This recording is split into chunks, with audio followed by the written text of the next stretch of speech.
Good morning students, कैसे बच्चे आप सभी। लास्ट जो हमने टॉपिक किया था क्वाड्रेटिक इक्वेशन, बच्चे समझ में आया ना सभी को? ठीक है, क्वाड्रेटिक इक्वेशन जो मतलब कल तो अपनी क्लास हो नहीं पाई थी, आप ये कुछ भी मैं क्लास नहीं दे पाया, ना अर्थमेटिक ही दे पाया नहीं बच्चे ये।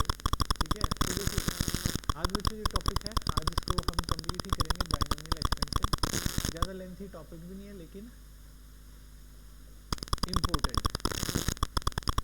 आपने भी देखा होगा कई सारे बच्चे क्वेश्चन पूछ रहे थे बाइनोमियल एक्सपेंशन में लास्ट टाइम एग्जाम में। ठीक है, बाइनोमियल एक्सपेंशन, बाइनोमियल विस्तारण। ठीक है, एक्सपेंशन का, बाइनोमियल एक्सपेंशन का मतलब बच्चे क्या होता है? देखिएगा, सबसे पहले हम बात जो जैसे बच्चे बताऊं वैसे आपको समझना है, जैसे बच्चे बताऊं वैसे के वैसे ही बच्चे आपको चीजों को समझना है। ठीक है, देखो अगर मैं आपसे एक बच्चे सबसे पहला पॉइंट ये पूछूं कि a प्लस बी का होल स्क्वायर क्या बनेगा, आप कहेंगे कि sir A square plus B square plus 2ab बनेगा। ठीक है, मैं पूछूं कि a प्लस बी का होल क्यूब क्या बनेगा, आप कहोगे sir A cube plus B cube plus 3a square B plus 3ab square बनेगा। आप फिर ऐसे कह दोगे। अब बच्चे ये बात तो आपकी जायज होगी, ठीक है, लेकिन क्या बाइनोमियल एक्सपेंशन इस बात को मानेगा? क्या बाइनोमियल एक्सपेंशन कहेगा? आपको जो मार्क्स दे देगा एग्जामिनर इस बात पे नहीं देगा। हरियाणा वाले तो बच्चे बिल्कुल भी नहीं देंगे। ठीक है, क्यों नहीं देंगे? कोई भी नहीं देगा बच्चे, क्योंकि बाइनोमियल एक्सपेंशन में आपके क्वेश्चन क्या होते हैं? बाइनोमियल एक्सपेंशन में क्वेश्चन आपका कुछ इस प्रकार से होगा कि इस एक्सपेंशन को हल करने पर चौथी टर्म बताएं, इस एक्सपेंशन को हल करने पर तीसरी टर्म बताएं, इस एक्सपेंशन को हल करने पर दूसरी टर्म बताएं, ऐसे आपसे पूछा जाएगा। तो बच्चे बात क्या है, देखो अब ये एक्सपेंशन आपने इस तरीके से लिख दिया ए स्क्वायर, आप कह दोगे सर दूसरी टर्म बी स्क्वायर है, जबकि है ही नहीं बी स्क्वायर तो दूसरी टर्म। इसका जो एक्चुअल बच्चे पैटर्न है वो कैसे बच्चे लिखा जाता है, देखिएगा इनको जब बच्चे हम लिखेंगे ये आपके पास होता है, आप कहोगे सर आगे पीछे लिखने से बच्चे फर्क क्या पड़ा, आप पूछोगे। बच्चे एक बात बताओ, एक तो आप फर्स्ट पोजीशन पे आओ, एक बच्चे आप सेकंड पोजीशन पे आओ, फर्क है या नहीं है? फर्क है। तो बच्चे कैसे लिखना होता है, a प्लस बी का स्क्वायर होता है a square plus 2ab plus B square होता है a प्लस बी का cube a cube plus 3a square b plus 3ab square plus b cube होता है, प्लस b क्यूब होता है। मान लीजिए अगर मैं आपको ये कहूं a plus B raise to power 4, ये हमारे पास a raise to power 4 plus 6a cube into B plus 4a square B square plus 6a into में b क्यूब और plus b raise to power 4, ये अपन के पास केस होते हैं। ये बच्चे हमारे पास है, इस इक्वेशन के लिए बच्चे केसेस आपके पास है बनते हैं, ये हमारे केस बच्चे रहते हैं। तो अब बच्चे अगर हम इनसे आगे बढ़ेंगे, अब ये तो मैंने आपको एक सिंपल सी बच्चे बातें बता दी, क्या इन बातों का महत्व हमारे पास क्या क्या है, कैसे बच्चे चीजों को समझा जाएगा, ये तो मैंने बच्चे पावर 4 तक बच्चे लिख दिया ना। अब इसका काम क्या होता है बाइनोमियल एक्सपेंशन का, वो पॉइंट बच्चे मैं आपको बताता हूँ। बाइनोमियल एक्सपेंशन का, बाइनोमियल एक्सपेंशन होता है बच्चे जब पावर बहुत ज्यादा हो। ठीक है, तो देखिएगा किस तरीके से बच्चे लिखा जाता है, a plus B raise to power n,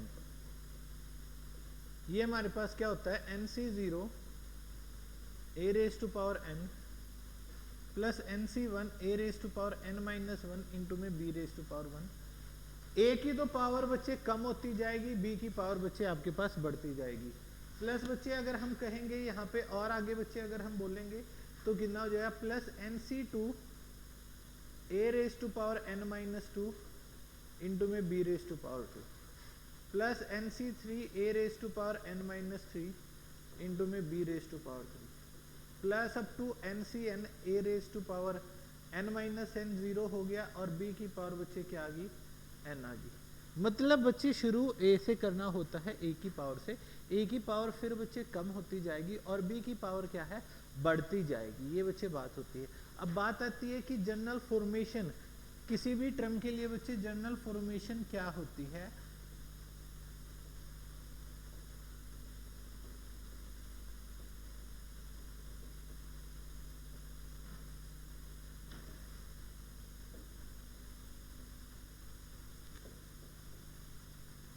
किसी भी टर्म के लिए जनरल फॉर्मेशन बच्चे क्या होती है।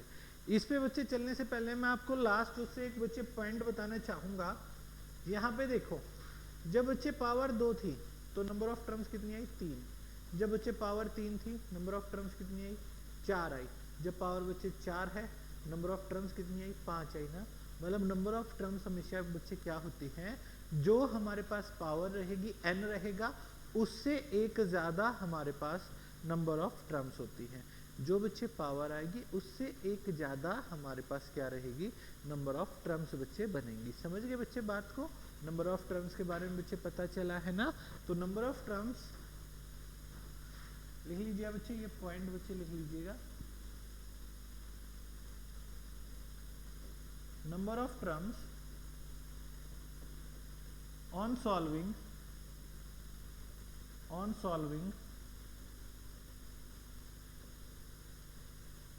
number of terms on solving a plus b raised to power n कितनी बनेंगी बच्चे, कितनी बनेंगी हमारे पास ये a plus b raised to power, sorry इसको तो हल करने पे नंबर ऑफ टर्म्स बतानी है ना, कितनी बनेगी n+1 बच्चे अपन की नंबर ऑफ टर्म्स रहेंगी। कितनी रहेंगी n+1 रहेंगी। अब बच्चे चलते हैं अपनी बात पे। नंबर ऑफ टर्म्स के बारे में पता चल गया। मान लीजिए पावर वहां पे 10 है, n बच्चे 10 है, तो नंबर ऑफ टर्म्स उस एक्सपेंशन को, उस विस्तारण को हल करने पे कितनी आएंगी 11 हमारे पास वहां पे नंबर ऑफ टर्म्स बच्चे रहेंगी। 11 हमारे पास नंबर ऑफ टर्म्स बच्चे अपन की बनेंगी। ठीक है, क्लियर है ना बच्चे, समझ गए ना। ठीक है, बड़ो बच्चे क्वेश्चन पे अब आगे बच्चे बढ़े। अब देखिएगा बच्चे, यहाँ पे जनरल फॉर्मेशन है किसी भी टर्म के लिए। देखो हम क्या करते हैं, पहली बात बच्चे आर क्या होता है, आर क्या होता है, टर्म नंबर से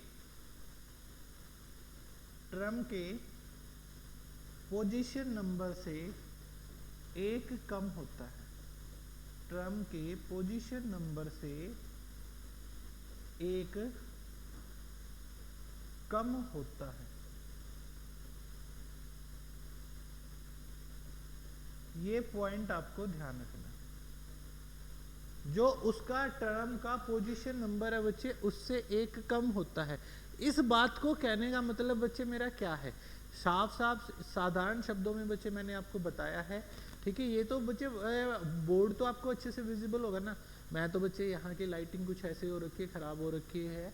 ठीक है, मैं तो आपको काला काला अंधेरे में बच्चे दिखाई देने लग रहा हूँ। ठीक है, वैसे दिन में बच्चे क्लास लेने लग रहे हैं और ऐसा बच्चे फील होने लग रहा है कि नाइट शिफ्ट हो रखी है। ठीक है, लाइटिंग बच्चे काफ़ी बेकार हो रखी है अपने स्टूडियो की, इसको बच्चे ठीक करेंगे हम जल्दी ही। तो देखिए अब बच्चे आर क्या है, टर्म के पोजीशन नंबर से एक कम होता है। मान लीजिए आप देखो, मान के क्या चलना है सीधे, देखो पहली टर्म में आर क्या है 0 है ना, हम NCR बोलते हैं ना। और परमुटेशन कॉम्बिनेशन में हमने सीखा भी है n factorial divide by r factorial into में n माइनस r फैक्टोरियल। ये बच्चे अपने पास होता है n factorial divide by r factorial into में n माइनस r फैक्टोरियल। तो r बच्चे 0, r बच्चे 1, r अपना 2, कौन से में, देखो पहली टर्म में r 0 है, दूसरी टर्म में r 1 है, तीसरी टर्म में r 2 है, चौथी टर्म में r 3 है। तो r जो होता है ना बच्चे वो टर्म से एक कम होता है। ठीक है, पहली बात ये है। तो हम क्या कहेंगे, वैसे जनरल फॉर्मेशन बच्चे हमारी क्या बनी, जनरल फॉर्मेशन हमारी बनी NCR a raise to power n minus r। a की पावर तो बच्चे n माइनस r होती है और b की पावर बच्चे r होती है। ठीक है, एक बार बच्चे इस पॉइंट को लिख लीजिएगा, ये जो बच्चे अपन का पॉइंट है इसको बच्चे लिख लीजिए, NCR a raise to power n minus r into में बच्चे b raise to power r। तो ये बच्चे आपको बताना है, ये बच्चे आपको क्या होती है, इसकी जनरल फॉर्मेशन बच्चे होती है हमारे पास। ठीक है, अब बच्चे अपना क्वेश्चन कैसे पूछा जाएगा, एग्जामिनर कैसे हमसे पूछेगा, उस बारे में हम विचार करते हैं, बात करते हैं क्या रहेगा। देखिए बच्चे आपसे पॉइंट बच्चे कैसे पूछे जाएंगे, किस तरीके से बच्चे पॉइंट्स हमसे पूछे जाएंगे, उस बारे में हम बात करते हैं। आपसे बच्चे क्वेश्चन पूछा गया, क्या बच्चे क्वेश्चन पूछा गया, find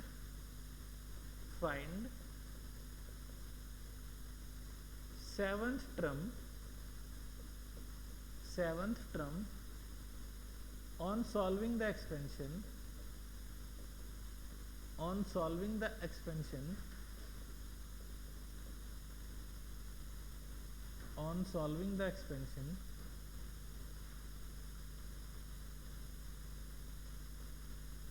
root 2 plus x raised to power 10, ये बच्चे हैं 10 रूट 2 जमा एक्स इसकी पावर 10 को हल करने पर आपको सातवीं टर्म बच्चे फाइंड आउट करनी है, सातवीं टर्म बच्चे फाइंड आउट करनी है। देखो अब सारी की सारी बातें बच्चे हम लिखते हैं, हर एक पॉइंट बच्चे हम लिखते हैं। यहाँ पे हमारा a कितना है, वर्गमूल 2 है, ठीक है। b हमारा क्या है, x है। n हमारा क्या है, 10 है। r क्या होगा, कौन सी टर्म बच्चे बता रहे थे, सातवीं टर्म, तो उससे क्या होगा, एक कम होगा। r हमारा क्या होगा, जौन सी टर्म हम निकालने लग रहे हैं उससे एक कम हमारा r बन जाएगा। जौन सी टर्म बच्चे निकालने लग रहे हैं उससे एक कम बच्चे हमारा r हो जाएगा, ठीक है। तो अब बच्चे अगर मैं इसको फॉलो करूंगा, यहाँ पे बच्चे अगर हम इसको फॉलो करेंगे तो केस बच्चे क्या रहा, हमको क्या बोलना है, NCR मतलब 10c6 इंटू में रूट 2 रेज टू पावर बच्चे कितना हो जाएगा, 4 हो जाएगा। यस और नो बोलिएगा। 10 और 6 का अंतर हमने क्या बोली थी, जनरल फॉर्मेशन हमने बोली थी NCR a raise to power n minus r into में बच्चे b raise to power r, ये हमने इसकी जनरल फॉर्मेशन बोली थी।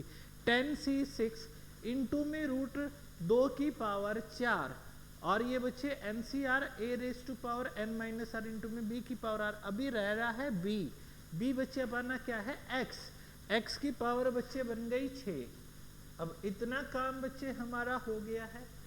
क्या अब बच्चे इसको सॉल्व करेंगे आगे हम, बिल्कुल करेंगे, क्योंकि ये बच्चे अभी तक टर्म थोड़ी निकली है, अभी तक हमने तो उसकी फॉर्मेशन ही बच्चे लिखी है ना, विजिबल है ये। तो 10c6 NCR बच्चे हमने क्या लिखा था, NCR हमने लिखा था n factorial divide by r factorial into में बच्चे n minus r factorial.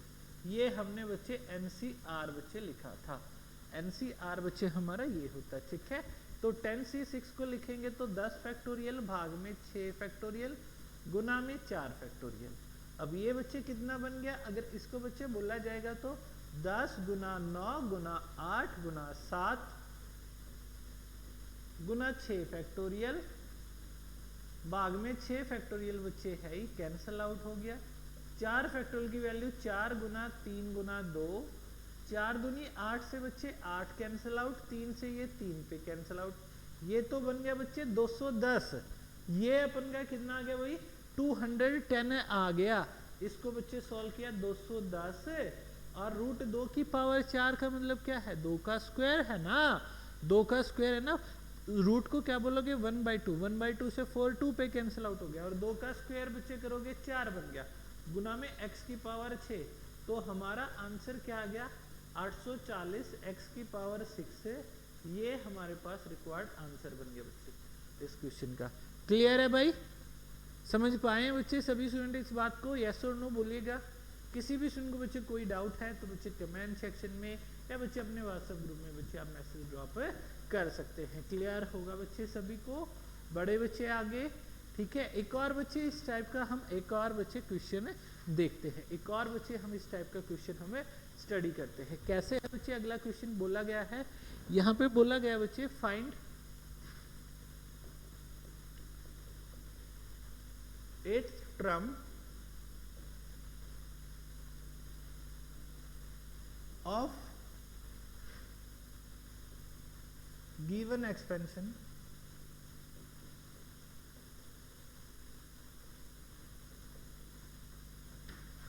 To minus x raise to power 9। बिल्कुल बेसिक सा बच्चे मैंने क्वेश्चन दे दिया। पावर बच्चे ज़्यादा बड़ी नहीं ली ताकि बच्चे आप एक बार चीज़ों को अच्छे से परख जाओ, सीख जाओ। अब आठवीं टर्म है, अगर आठवीं टर्म में बच्चे आर अपन का कितना होगा, आठवीं टर्म है तो आर बच्चे हमारा क्या होगा, हम कहेंगे कि गुरुजी ये तो आर हमारा 7 हो गया।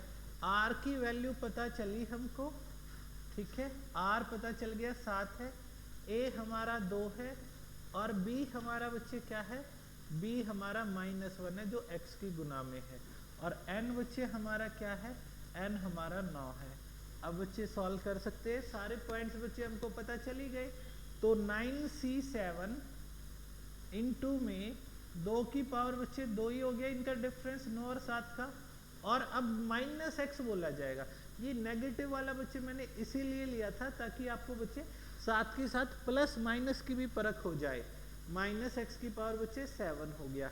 अब 9c7 को बच्चे सॉल्व करेंगे तो 9 गुना में 8 भाग में 2 ही बच्चे लिख दो, क्योंकि बाकी चीजें तो कैंसिल आउट होगी ना 7 से 7, तो ये बन गया 36, 36 गुना में बच्चे 4 हो गया ना, और गुना में -x की पावर 7 हो गया, तो कितना आ गया बच्चे -144 x रेज टू पावर 7 अपन का आंसर हो गया।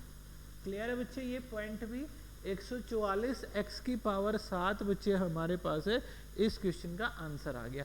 144 x की पावर 7 हमारा आंसर बन गया बच्चे। क्लियर है, समझ पाए हैं सभी स्टूडेंट्स, ये पॉइंट क्लियर है। कोई टर्म फाइंड आउट करनी है तो कैसे बच्चे रहेगा। अब बच्चे क्वेश्चन में चेंज कर दिया, एग्जामिनर ने क्या किया, क्वेश्चन में बच्चे थोड़ा सा बदलाव कर दिया। क्या बोला उन्होंने आपको, उन्होंने कहा कि एंड से बताएं। ये तो सीधा पूछ रखा था कि इसकी ये वाली टर्म बच्चे फाइंड आउट कर दीजिए। अब उन्होंने क्या बोला, पीछे से बताओ भाई, पीछे से चौथी टर्म कौन सी होगी, पीछे 10वीं टर्म कौन सी होगी, ये बात आपसे पूछ ली, तो आप बात को कैसे लेके चलेंगे। ठीक है, अब बच्चे बोल दिया गया एंड से, फ्रॉम द एंड। क्वेश्चन बच्चे कैसे बोला गया, आपको बोला गया है find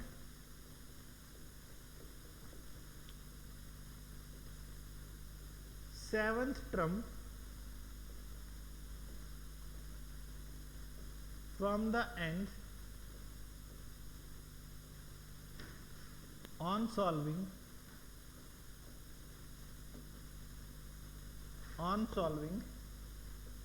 x -1 raise to power 11, x -1 की पावर 11 को हल करने पर पीछे से 7वीं टर्म बतानी है, पीछे से 7वीं। हमने तो फॉर्मेशन आगे से समझी, अब ये पीछे का क्या रोड़ा हो गया भाई। अब देखो, अगर बच्चे मैं कहने लग जाऊं, समझाने लग जाऊं भाई, अब पावर 11 है तो टर्म तो 12 होगी। अब 12 टर्म है, तो अगर बच्चे मैं देखूंगा पीछे से 7वें नंबर पे कौन आएगा, 12, 11, 10, 9, 8, 7, 6, जो मतलब आगे से छठी टर्म हो गई, वो पीछे से 7वीं टर्म बनी है। तो या तो बच्चे आप ये कह दो कि मैं 6 term from the starting find out कर लेता हूं। मैं क्या कर लेता हूं, 6 टर्म फ्रॉम द स्टार्टिंग।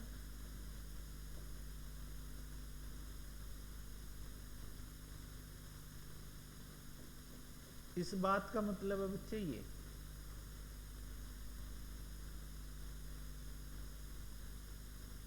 ठीक है, ये बना कैसे है, छठी टर्म स्टार्टिंग से, ये बच्चे बनी कैसे। एक बार मैं फिर से बच्चे लिख के बता देता हूं। मैंने बच्चे आपको क्या कहा, नंबर ऑफ टर्म पावर से एक ज्यादा होती है। अब बच्चे 11 वैल्यू हैं, 11 वैल्यूज में बच्चे कहूंगा मैं, पावर 11 है तो टर्म तो 12 होगी, first, second, third, fourth, fifth, 6, 7, 8, 9, 10, 11 and 12, ये बच्चे हमारे पास हो गया। अब बोला क्या गया है, पीछे से 7वीं टर्म, पीछे से 7वीं टर्म, तो कौन सी होगी बच्चे, ये पहली, दूसरी, तीसरी, चौथी, 5वीं, छठी और 7वीं। तो क्या आया बच्चे, 6 नंबर की आई ना, जो आगे से छठे नंबर की है। अब बच्चे 6 टर्म फाइंड आउट करनी है। अगर छठी टर्म फाइंड आउट करनी है तो आर हमारा क्या होगा, आर हमारा 5 हो गया, आर हमारा क्या होगा भाई, आर हमारा 5 बनेगा। आर का बच्चे आपको पता चल गया, आर हमारे पास है 5 हो गया। एक तो बात होगी बच्चे ये हमारे पास, अब हम फाइंड आउट कर लेते हैं, क्योंकि n भी पता है a भी पता है, तो क्या होता है NCR 11C5 इंटू में x की पावर तो बच्चे कितनी होगी, 11 में से 5 गए 6, और b की पावर कितनी होगी -1 की पावर 5। अब मैं 11C5 को सॉल्व कर लेता हूं। अब मैं क्या कर लेता हूं, 11C5 को हल कर लेता हूं। क्या बनेगा, कितना हो जाए बच्चे, इधर साइड में ही सॉल्व कर देते हैं, या बच्चे इसको थोड़ा सा हम ऊपर ले जाते हैं। ये तो बच्चे आपको क्लियर हो गया होगा। अब क्या लिखेंगे बच्चे, 11 फैक्टोरियल भाग में 5 फैक्टोरियल गुना में 6 फैक्टोरियल, है ना बच्चे। अब ये केस आपके पास क्या बन गया, अगर इसको बच्चे आप कहोगे तो 11 फैक्टोरियल इसको सॉल्व करने लग जाओगे तो 11 गुना 10 गुना 9 गुना 8 गुना 7 गुना 6, 6 से 6 कैंसिल आउट कर दे, कट गया। चलो 5 गुना 4 गुना 3 गुना 2 गुना 1 बचा हुआ है। अब बच्चे देखो 10 से 10 कैंसिल आउट हो गया, 4 से बच्चे ये 2 पे कैंसिल आउट हो गया, 3 से बच्चे ये 3 पे कैंसिल आउट हो गया। ठीक है, ये हमारे पास कितना गया, 7 दूनी 14, 14 ये 42, और 42 गुना में 11 करोगे बच्चे कितना आ गया, 462 बन गया। 462 x की पावर 6। अब -1 की पावर बच्चे ऑड होगी, -1 की पावर बच्चे ऑड होगी तो माइनस का 1 ही रहेगा। तो आंसर हमारे पास क्या आ गया, माइनस के 462 x की पावर 6 बच्चे हमारे पास इस क्वेश्चन का रिक्वायर्ड आंसर हो गया। समझिए बच्चे बात को, सभी क्लियर हो गया ना। ये पॉइंट तो बच्चे यस और नो एक बार जल्दी से जल्दी बच्चे बता दीजिए, किसी भी स्टूडेंट को कोई भी डाउट हो तो बच्चे पूछ सकते हैं। क्लियर है ना, आया बच्चे समझ में। माइनस के 462 x रेज टू पावर 6, ये बच्चे अपन का आंसर हो गया। ये बच्चे हमारा क्या हो गया, आंसर बच्चे आ गया। ठीक है, क्लियर है ना बच्चे सभी को, यस और नो बोलिए भाई। किसी भी स्टूडेंट को बच्चे कोई डाउट है इस क्वेश्चन में तो बच्चे आप सभी स्टूडेंट बच्चे पूछ से सकते हैं, अगर बच्चे किसी को भी कोई भी बच्चे डाउट है तो। क्लियर है तो बच्चे मैं नेक्स्ट क्वेश्चन की ओर बच्चे बढ़ना चाहूँगा। ठीक है, अब बच्चे इस क्वेश्चन में हम ऐसे सोचे बार बार एंड से बच्चे पूछ लिए जाए, तो मैं इसमें एक बात आपको और बताना चाहता हूँ। ठीक है, जो मेन बात बताने की थी वो तो अभी तक मैंने आपको बताई नहीं, इतनी राम कथा सुना दी, मेन बात है वो बच्चे मैंने बताई नहीं, गलत बात है ये तो मेरी। चलिएगा उस पॉइंट पे चलते हैं फिर बच्चे। देखिएगा ये हमारा कितना बना है, माइनस के 462 x रेज टू पावर 6 बच्चे बना है, माइनस के 462 x की पावर 6 बना है। आंसर ध्यान रखिएगा। अब बच्चे मैं कहता हूं हमको क्या बताना था, 7th term from the and, 7th term from the and.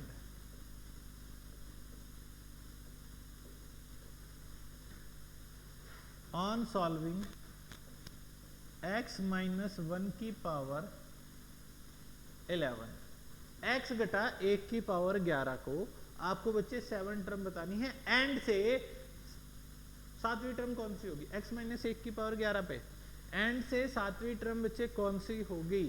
अब बच्चे हम इस बात को बच्चे स्टडी करते हैं।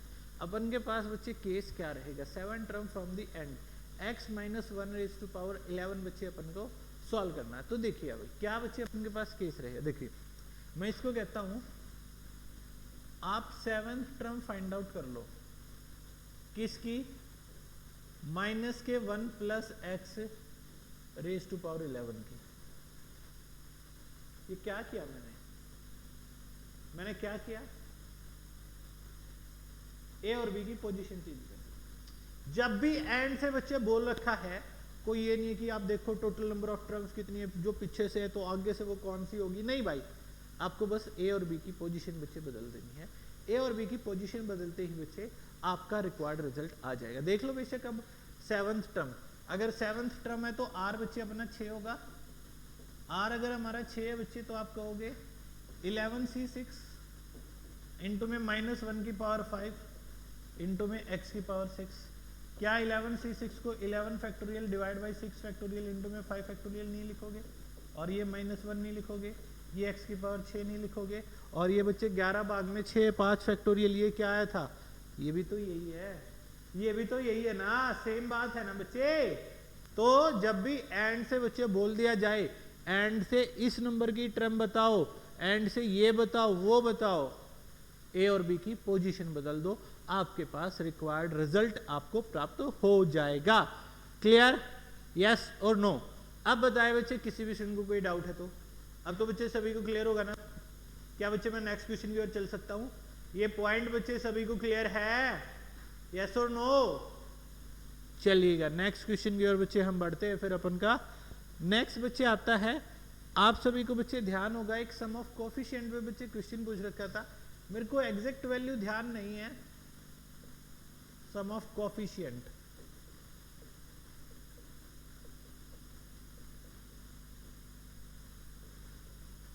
जो गुणज होते हैं बच्चे, जैसे A X square plus B X plus C, तो वहां पे ए बी और सी कोफिशिएंट थे। ए कोफिशिएंट था एक्स स्क्वायर का, बी कोफिशिएंट था एक्स का।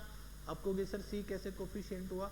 बच्चे सी कांस्टेंट टर्म जो होती है हमारे पास, सी जो हमारे पास कांस्टेंट टर्म जो होती है, अगर उस बारे में बच्चे हम बात करते हैं, कांस्टेंट टर्म जो था बच्चे सी अपन के पास था, तो अगर उसके बारे में बच्चे हम देखेंगे, सी कांस्टेंट टर्म है बच्चे, उसको x की पावर 0 का कोफिशिएंट बोला जाएगा, उसको x की पावर 0 का बच्चे कोफिशिएंट बोला जाएगा। ठीक है, अब बच्चे उस बात को हम आगे बढ़ाते हैं, कैसे बच्चे हमारे पास है, कैसे बच्चे देखा जाएगा सम ऑफ कोफिशिएंट के बारे में बच्चे हमें कैसे स्टडी करेंगे। ठीक है, देखिएगा आपसे क्वेश्चन पूछा गया था शायद 3 + 2x रेज टू पावर 99 था, 3 + 2x रेज टू पावर 99 था।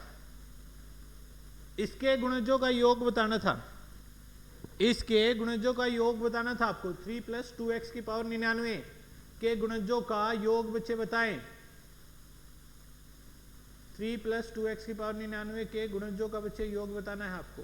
तो इनके गुणजों का योग बच्चे आप कैसे ज्ञात करोगे, किस तरीके से बच्चे फाइंड आउट किया जाएगा? आपने बच्चे आंसर लगा दिया होगा 5 की पावर 99, जो कि बच्चे बिल्कुल करेक्ट था। क्या करना है आपको, जो भी बच्चे वेरिएबल दे रखे हैं, variable in the sense x y z, ये बच्चे वेरिएबल होते हैं, इनकी जगह पे 1 पुट कर दो इक्वेशन में, तो ये क्या बन गया 3 + 2 इंटू में 1 है, इस पूरे की पावर 99, तो 3 और 2 5, 5 की पावर 99 बच्चे इसके कोफिशिएंट का जोड़ हो गया। भाई समझिए बात को, अगर नहीं बात होती मैं आपको क्लियर करके बता देता हूं। देखो मैं 3 + 2x का स्क्वायर कर दूं, आपको कहोगे सर a² + 2ab + b², ये हमारे पास बनेगा। यस और नो? 21 और 4 25, 5 का स्क्वायर बनाना, तो सम ऑफ कोफिशिएंट तो बच्चे आपके पल्ले पड़ गया होगा। उम्मीद करता हूं इसको तो बच्चे आप भूलोगे नहीं। मतलब x है, y है, z है, उस पर काटा मारो। काटा मारने का मतलब क्या है, उनकी वैल्यू 1 रख दी। अब 1 का गुना करने से कोई फर्क पड़ेगा ना पड़े, कुछ भी फर्क ना पड़े। वो कौन, वो कहते हैं ना तू कौन, वो कहेगा मैं खाम खा, है ना, तो वो तो बच्चे खाम खा था, इसका कोई काम नहीं होता। सम ऑफ कोफिशिएंट में बच्चे कोई काम नहीं होता, समझ गए? मान लीजिए अब बच्चे मैं आपसे जैसे ये पूछ लूं 7 - 4x रेज टू पावर 20, इसमें बच्चे पूछ लो कि इसको सॉल्व करने पे सम ऑफ कोफिशिएंट बताए, तो अब बच्चे 7 में से 4 घट जाएगा, 7 में से 4 घटेगा तो आंसर कितना आएगा सम ऑफ कोफिशिएंट? आंसर बच्चे कितना आ जाएगा? आप कहेंगे 3 की पावर 20 आ जाएगा। भाई समझिए ना बात को, क्लियर है? एक्स वाई जेड जो भी वेरिएबल हो उनको बच्चे खत्म करो, उनकी जगह पे 1 है समथिंग जो भी है वो बच्चे 1 लिख देना, मतलब कट्टा मार देना है। क्लियर होगा बच्चे ये पॉइंट सम ऑफ कोफिशिएंट के बारे में बच्चे क्लियर होगा ना? ठीक है, बड़े बच्चे नेक्स्ट केस की ओर, नेक्स्ट केस की ओर चले, लिखिएगा। नेक्स्ट टाइप है बच्चे आपका, इस टाइप में भी बच्चे आपसे नंबर ऑफ टर्म्स बच्चे पूछी गई थी एग्जाम में, है ना? ध्यान होगा x + a की पावर 51 + x - a की पावर 51 को हल करने पर टोटल नंबर ऑफ टर्म्स बच्चे कितनी आएंगी। ठीक है, यही बच्चे बात थी ना? तो देखिएगा कैसे बच्चे इस केस को फॉलो किया जाएगा अगले केस को। अरे जा यार, ये मक्खी रेगुलर बच्चे मेरे को परेशान करने को आ जाती है। ठीक है, देखिएगा बात अपन के पास बच्चे क्या है, नेक्स्ट है नंबर ऑफ टर्म्स के बारे में। लेकिन उससे पहले बच्चे मैं आपको एक एग्जांपल के अकॉर्डिंग बच्चे समझाना चाहूंगा। देखो a + b का होल स्क्वायर, ये हमारे पास क्या होता है, आप कहोगे sir A square plus 2ab plus B square, और मैं आपसे पूछूं a माइनस बी का होल स्क्वायर, तो ये हमारे पास क्या होगा, A square minus 2ab plus B square होगा। यही बच्चे अपन के पास बात रहेगी ना, यही बात रहेगी। अगर मैं इन दोनों इक्वेशंस को बच्चे ऐड कर देता हूं तो ये तो अपन का कैंसल आउट हो गया, और इधर क्या बच गया, a प्लस बी का स्क्वायर प्लस बच्चे a माइनस बी का square is equal to 2 times of A square plus B square. ये बच्चे बच गया है ना। मतलब ए स्क्वायर और बी स्क्वायर कौन सी टर्म थी, ए स्क्वायर थी पहली, बी स्क्वायर थी तीसरी, और टर्म्स थी। तो बच्चे यहां से अपनी प्रॉपर्टी बच्चे क्या बन के आ गई, इस केस में बच्चे हमारी प्रॉपर्टी क्या बच्चे बन के आ गई, देखिएगा।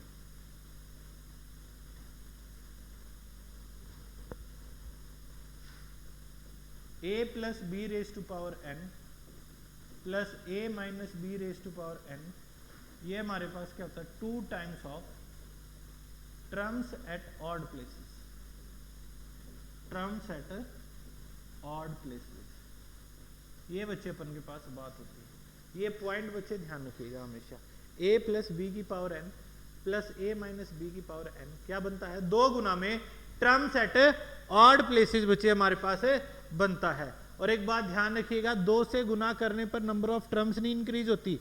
मान लो मैं बच्चे आपको कहूं कि कहीं कोई गलती कराए 3x प्लस 7 है, मैं कोई इसको 2 से गुना करो, ये बच्चे वैल्यू आपके पास चेंज हो जाएगी, लेकिन गिनती में नंबर ऑफ टर्म्स 2 ही बोली जाएंगी, ठीक है। तो इस 2 का बच्चे अभी तो यहाँ पे कोई काम है नहीं। जब अगर मान लो कोई ये आता था, आपका जो क्वेश्चन होता था बच्चे, जब आपको क्या करना हो, लेंथी क्वेश्चन को बच्चे आपने, आपके पास 6 नंबर का क्वेश्चन आता था, आपके वो सॉल्व करना होता था, तो उसमें बच्चे जब वैल्यू रिजल्ट फाइंड आउट करना हो तब 2 की हेल्प पड़ेगी। Otherwise number of terms find out करनी है तो उस 2 की भी बच्चे कोई जरूरत नहीं है। कैसे नहीं है वो भी बच्चे मैं पॉइंट आप सभी को समझाऊंगा। तो ये बच्चे बात होगी हमारी पहली। इससे अलग बच्चे दूसरी बात अपन की निकल के आएगी, वो भी लिख लीजिएगा। क्या बच्चे अगला पॉइंट जो है अपना ये है कुछ इस प्रकार से कि a प्लस बी की power n minus a minus B की पावर n, ये हमारे पास क्या होता है 2 इंटू में terms at even places, 2 into में टर्म्स एट इवन प्लेसेस, ये बच्चे हमारे पास होता है, ठीक है। तो इन पॉइंट्स के बारे में बच्चे ध्यान रखिएगा, इनको बच्चे ध्यान रखना है आपने। अब इन पे बच्चे जो क्वेश्चन पूछा गया था वो क्वेश्चन बच्चे हमारे पास कैसे था और किस तरीके से बच्चे एग्जामिनर पूछ सकता है, हमसे मजाक कर सकता है, लेकिन उसके मजाक को भी हमने फिर से मजाक उड़ा देना है उसका, ठीक है। कैसे बच्चे, वो पॉइंट बच्चे हम देखते हैं। पहले उसी क्वेश्चन पे बच्चे चलता हूँ जो एग्जामिनर ने हमसे पूछा था। हरियाणा के एग्जाम में बच्चे जो क्वेश्चन पूछा गया था, उन्होंने पूछ रखा था find number of terms, find number of terms on solving, find number of terms on solving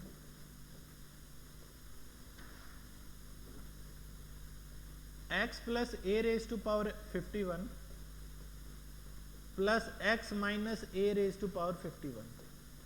अब बच्चे ये क्या फॉर्मेशन होगी, a प्लस बी की power n plus a minus B की पावर n की फॉर्मेशन होगी। तो बच्चे यहाँ पे आपको देखना क्या है, पावर बच्चे आपके पास क्या है 52 है, पावर अगर बच्चे सॉरी 51 है, अगर 51 पावर है तो नंबर ऑफ टर्म्स क्या होंगी उससे एक ज्यादा, नंबर ऑफ टर्म्स तो बच्चे 52 होनी है, लेकिन इसमें बच्चे प्लस की आएंगी उसमें माइनस की आएंगी, तो कुछ कैंसिल आउट भी होनी है। तो 52 में से ये देखो ऑड कितने नंबर होंगे, अगर मान लो मैं पहले 52 नंबर की बात करूं तो इसमें ऑड कितने होंगे, ऑड भी 26 और इवन भी 26, तो प्लस का निशान है तो आपके पास 26 आपका आंसर हो गया। क्या आंसर बन गया बच्चे, 26 हमारे पास इस क्वेश्चन का रिक्वायर्ड आंसर हो गया। क्या आंसर कह देंगे 26 बच्चे हम अपन आंसर बता देंगे इस क्वेश्चन का। क्लियर है भाई, यस और नो बोलिए बच्चे। किसी भी स्टूडेंट को कोई भी डाउट है तो बच्चे पूछ सकते हैं। क्लियर है ना, आइए बच्चे बात समझ में, एक बार जल्दी से जल्दी बताइएगा भाई, किसी भी स्टूडेंट को कोई भी डाउट है तो बच्चे पूछ सकते हैं।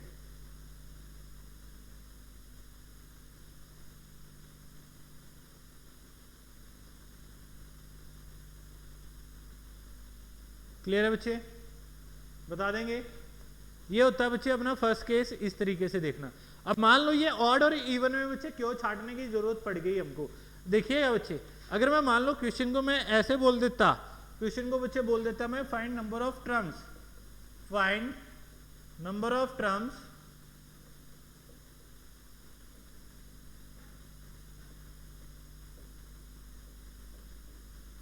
On solving, find number of terms on solving. मैंने बच्चे बोला एक सिंपल सा केस a प्लस बी की फॉर्मेशन से ही बता देता हूं, a प्लस बी की पावर 22 माइनस बच्चे ले लेते हैं, यहाँ पे शुरू में बच्चे में माइनस का केस बच्चे ले लेता हूं, माइनस a माइनस बी की पावर 22। अब बच्चे पावर 22 है तो टोटल नंबर ऑफ टर्म्स क्या होंगी, उससे एक ज्यादा 23 होंगी, टोटल नंबर ऑफ टर्म्स बच्चे क्या होंगी 23 होंगी, ठीक है। अब इन 23 वैल्यूज में ऑड कितने होंगे, आपको पता है 22 तक 11 बट गए, अब 23 तो खुद में ऑड है तो 11 और 1 12 तो ऑड है और इवन बच्चे क्या हैं 11 हैं। अब हमको बोला क्या गया है, हमसे बच्चे बोला गया है यहाँ पे इस क्वेश्चन में क्या कि आपके यहाँ पे माइनस का निशान है, तो माइनस का निशान है, हम किसको काउंट करेंगे, इवन वालों को काउंट करेंगे और आंसर बच्चे अपना कितना प्राप्त करेंगे, हम 11 बच्चे हमारा रिक्वायर्ड आंसर हो जाएगा। क्लियर है भाई, समझ गए number of terms find out करना, ये वाला केस भी बच्चे सभी को क्लियर होगा ना, यस और नो, एक बार बच्चे बता दीजिएगा। उम्मीद करता हूँ बच्चे ये बात भी आप अच्छे से समझ गए होंगे, आप सभी स्टूडेंट को बच्चे ये बात बच्चे समझ में आई होगी, ठीक है। मोस्टली तो बच्चे मैं बात बताऊँ, अपने बैच में 6 से 7 जीतू हो रखे हैं, तो बच्चे जितने भी जीतू हैं क्लियर है या नहीं है, मोहित रवि बच्चे क्लियर है सभी को, ठीक है, नवीन राकेश बच्चे जो भी डाउट हो आप सभी के पास बच्चे नंबर है, संजू बच्चे बता देना, कोई चीज़ किसी क्लास में बच्चे आप नोट्स बनाने लग रहे हैं बहुत ही अच्छी बात है, बच्चे नोट्स बनाने लग रहे हैं बहुत अच्छी बात है। अगर बच्चे किसी भी क्वेश्चन में आपको इश्यू आता है आप बच्चे बता देना, ठीक है। एक आधी बार हाँ हो जाता है बच्चे, मैं क्वेश्चन आपका रिप्लाई बच्चे नहीं कर पाता चीज़ों का, क्लासेस में जैसे बिजी होता हूँ बच्चे, तो आपको ये लगे कि दिन में रिप्लाई नहीं कर पाए सर, तो आप इवनिंग में बच्चे मैसेज ड्रॉप कर दीजिएगा आफ्टर 7 o'clock, ठीक है। 7 o'clock बच्चे आपको आपके हर एक बात का बच्चे जवाब आपको मिलेगा, ठीक है। जैसे ही बच्चे मैसेज सीन होगा मैं आपको बच्चे बता दूंगा, अगर बच्चे मैं फ्री हुआ तो ये मत सोचिएगा सर इग्नोर करने लग रहे हैं, ऐसा कुछ है, आपको बच्चे हर चीज़ बच्चे बताई जाएगी, ठीक है। इस बैच से बच्चे बहुत कुछ सोचा है मैंने, समझा है, ठीक है। चाहता हूँ इस बैच को बच्चे और भी ग्रो करना, ठीक, और भी बच्चे बेहतर काफ़ी चीज़ें बच्चे लेके आएंगे अपनी ऐप में भी और बैच में भी, ठीक है। चलिएगा हम नेक्स्ट क्वेश्चन की ओर बच्चे हम बढ़ते हैं। ये तो हो गया बच्चे हमारे अपने पास ये वाला case find number of terms का, ठीक है। अब बच्चे क्वेश्चन क्या है, अब बच्चे पूछिए मिडिल टर्म के बारे में, अब बच्चे मिडिल टर्म के बारे में पूछ रहे। मिडिल टर्म आपको फाइंड आउट करना बच्चे कोई ज़्यादा कॉम्प्लिकेटेड बच्चे केस नहीं,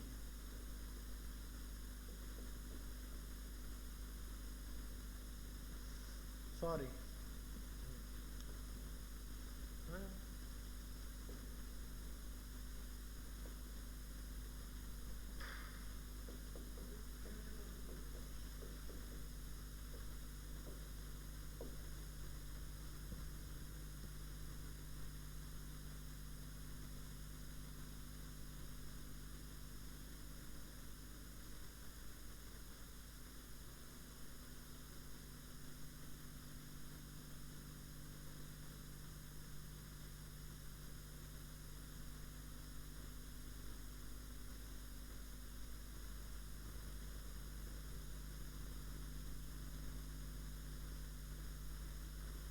तो यहाँ पे बात आपके पास क्या है, मिडिल टर्म के बारे में बच्चे हमसे पूछा गया। अगर हम बात करते हैं मिडिल टर्म के बारे में, हम सीखते हैं कैसे क्या रहेगा, तो देखिए अभी मिडिल टर्म को बच्चे कैसे समझा और परखा जाएगा। अगर आपके पास बच्चे आप देखो हमने क्या देखा था, a प्लस बी की पावर बच्चे n है, तो a प्लस बी की पावर n है, तो नंबर ऑफ टर्म्स बच्चे क्या होंगी हमारी नंबर ऑफ टर्म्स बच्चे क्या रहेंगी, कितनी रहेंगी, हम कहेंगे नंबर ऑफ टर्म्स हमारी बनेंगी n प्लस 1, एक एक्स्ट्रा, ठीक है। तो बच्चे आप मान लो टोटल नंबर ऑफ टर्म्स हमारी ऑड होगी, पावर मतलब इवन है, n बच्चे हमारे पास है, n को बच्चे मैं बोल दूं, यहाँ पे बोल दिया कि a प्लस बी, इसकी पावर बच्चे मैंने 12 बोल दिया।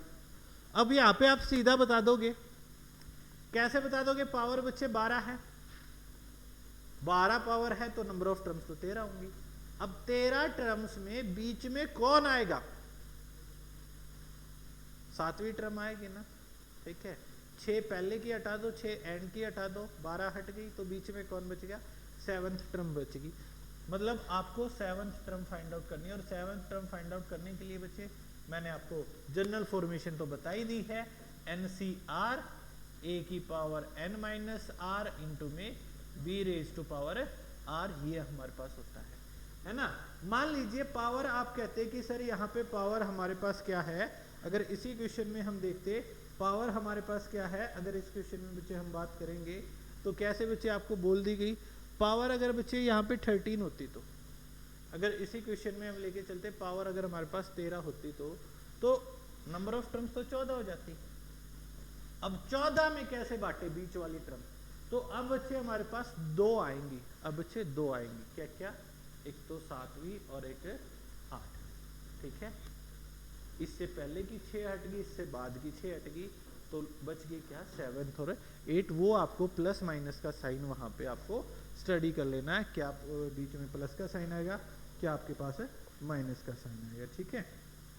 ये बच्चे आपके पास है बातें होती हैं, क्लियर है ना, ठीक है। ये पॉइंट बच्चे सभी को क्लियर होगा, कैसे बच्चे देखना है मिडिल टर्म के बारे में।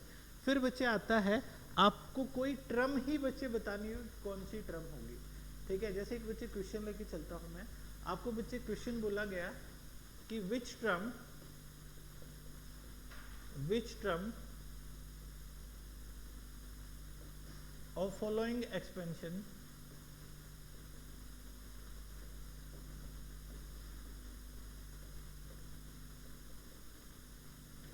contains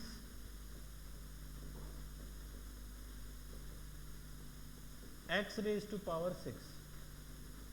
x की पावर 6 आपके पास कौन से में आएगी? एक्सपेंशन में। एक्सपेंशन की कौन सी टर्म में x की पावर 6 होगी? कैसे? एक्सपेंशन आपको दिया गया है एक्स क्यूब माइनस में 5 upon x square raise to power 17 बोला गया है, रेज टू पावर क्या बोला गया है? 17 बोला गया है। अब यहाँ पे आपको भाई किसी के बारे में ये नहीं सोचना क्या है, आपको बस x से ही लेना देना है। अब पहले तो ये देखो ये किस में है, आपको मैं जनरल फॉर्मेशन बताता हूँ, आप कहोगे 17CR। अब मेरे को टर्म का तो पता नहीं, तो r कैसे पता होगा? हाँ, लेकिन ये है अगर मेरे को r पता चल जाए मैं टर्म बता सकता हूँ कौन सी है, तो 17CR हो गया। इनटू में बच्चे क्या होता है? a raise to power n minus R होता है। n बच्चे हमारे पास 17 है ही, तो क्या कह देंगे? 17 घटा में r इनटू में बच्चे -5 की पावर बच्चे r बनना है, और भाग में क्या होना है? इसके भाग में x की पावर 2, इसकी पावर r होना है। अब बच्चे एक बात बताओ, क्या आपको इससे पता चलेगा x का? नहीं पता चलेगा, छोड़ दो इसको, कोई लेना देना नहीं है, और इसको भी छोड़ो। बस आपने क्या देखना था, a में x क्या है और b में बच्चे x की पावर क्या है। तो ये केस हमारे पास क्या बन गया? x की पावर 51 घटा में 3r, और ये बच्चे पावर ऊपर जाएगी घटा में 2r होगी ना, और ये पावर होनी कितनी चाहिए? 6 होनी चाहिए ना, तो बस हो गया solve. 51 minus 5r is equal to 6 हो गया, माइनस के 5r बराबर है बच्चे माइनस के 45 है। r की वैल्यू कितनी आ गई? 9 होगी। r बच्चे अगर हमारा 9 है तो टर्म कौन सी होगी? r अगर हमारा 9 है तो वो टर्म बच्चे कौन सी बनेगी? आप कह देंगे सर वो 10वीं टर्म हमारे पास है बनेगी, क्योंकि मैंने क्या बताया था, r हमेशा टर्म से एक कम होता है। जौन से नंबर की टर्म निकालेंगे उससे क्या होगा? एक कम होगा, है ना। तो r हमारे पास क्या r 9 आ गया, तो टर्म हमारे पास क्या आ गई? यहाँ पे इस क्वेश्चन में टर्म हमारे पास 10 होगी, तो आंसर क्या आ गया? 10वीं टर्म में x की पावर 6 आएगा। समझिए बच्चे बात को, क्लियर है ना, किस तरीके से देखना है। तो एक तो बच्चे मेथड हो गया अपन के पास ये। दूसरा, अगर इस क्वेश्चन को हम सीधे समझेंगे तो क्या केस हमारे पास रहेगा? देखिए आपके पास दे क्या रखा है? एक्स क्यूब माइनस में 5 भाग में एक्स स्क्वायर, और इसकी पावर 17 क्या रखी है, ठीक है। ये तो बच्चे जो ए में दे रखा है पावर, उनकी मल्टीप्लाई 3 गुना में 17 घटा में जितनी पावर चाहिए है, हमको x की पावर 6 चाहिए थी ना, भाग में x की दोनों पावर का जोड़, x की दोनों पावर का जोड़ 3 और 2 5 हो गया, ये r आ जाएगा। 51 में से 6 गया 45, 45 भाग में 5 किया 9 आ गया। आर अगर हमारा 9 है तो वो टर्म कौन सी होगी, वो टर्म बच्चे हमारी 10वीं होगी, 10th टर्म अपन के पास आंसर हो जाएगा। ठीक है, ए वाली पावर की एन के साथ मल्टीप्लाई, घटा में आपने जितनी पावर चाहिए है और बटे में बच्चे जोड़ हो जाएगा। ठीक है, एक बाई चांस बच्चे यहाँ पे मैं कह देता पावर 7 होनी चाहिए, 51 में से 7 घटाते, 51 में से बच्चे अगर आप 7 को माइनस करते तो क्या आ जाते 44, और 44 भाग में 5 करते, 44 भाग में अगर आप 5 करते तो वो डेसिमल में आ गई ना, वो वैल्यू बच्चे हमारे पास क्या होगी, डेसिमल में होगी। तो आर कभी भी आपके पास फ्रैक्शन में या डेसिमल में तो हो नहीं सकता बच्चे। ठीक है, तो वो आपके पास वहां पे बच्चे एग्जिस्ट ही नहीं करेगा। ठीक है, एग्जिस्ट ही नहीं करेगा। अब बच्चे इस पे एक और बच्चे लिखिएगा, एक और पॉइंट बच्चे लिखिएगा। एक और पॉइंट आपसे क्या पूछा गया, आपसे क्वेश्चन बच्चे क्या कहा गया है, देखिएगा। क्वेश्चन बच्चे आपको बोला गया कि विच टर्म ऑफ